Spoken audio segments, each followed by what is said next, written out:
niho Yesu Kristo yakoreye ifunguro rye rya nyuma n'abigishwa be.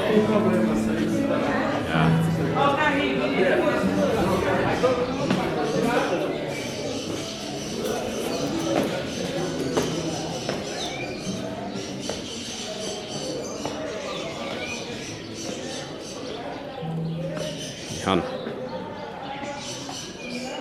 kuri kano gace ni ahangaha.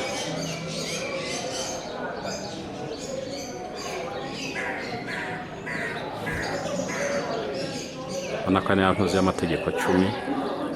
y'Imana.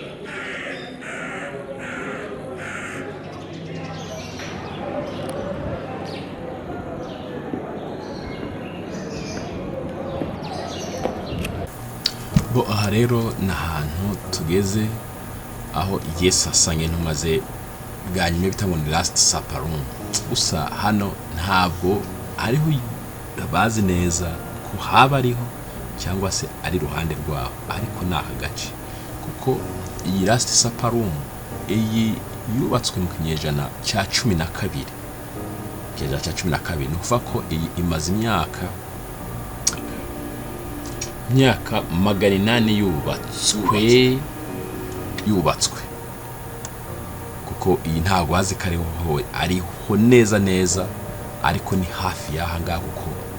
iyi last supper room cyangwa ahantu Yesu asanga intumwa ze bwa nyuma hegereye ku mva ya Dawidi. Niyo mpamvu bahita kari ku last supper room kubera niho hantu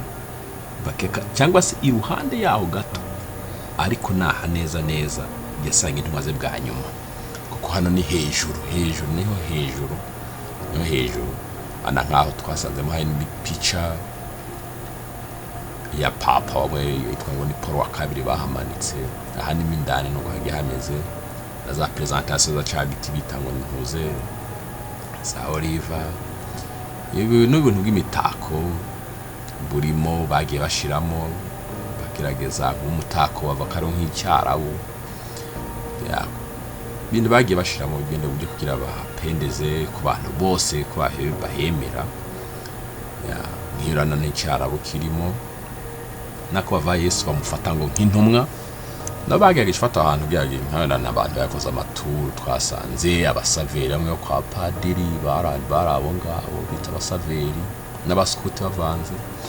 hirya ndi groupe groupe yacu twari turi kumwe ni uko hagiye hameze ariko aha niho Yesu asanga intumwa ze bwa nyuma aha ngaha kuva ko muri video bukurikire muri boneri hanze yorana nk'iyi urabona ko hagereye imva ya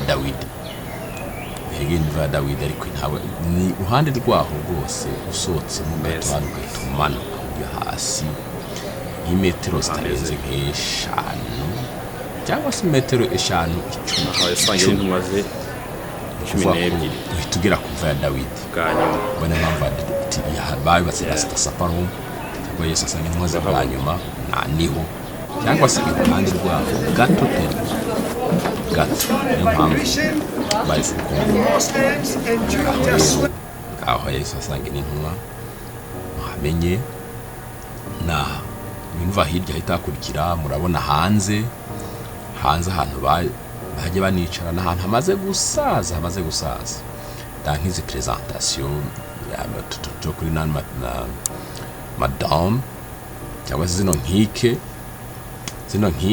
ni za Kristo ziranga ibya Kristo kandi aba Kristo hano badusohotse twebwe hanze. Ubwo rero ngaho rero ko Yesu asanga n'intumwa aha rero hanze aho abaganirira bicaye baganira batagigetse mane baba bari hano hafi aha ahantu usanga ari amateka akomeye ya Yesu Kristo. Amen. Mani komeza kutugira neza turakomeza n'ibindi.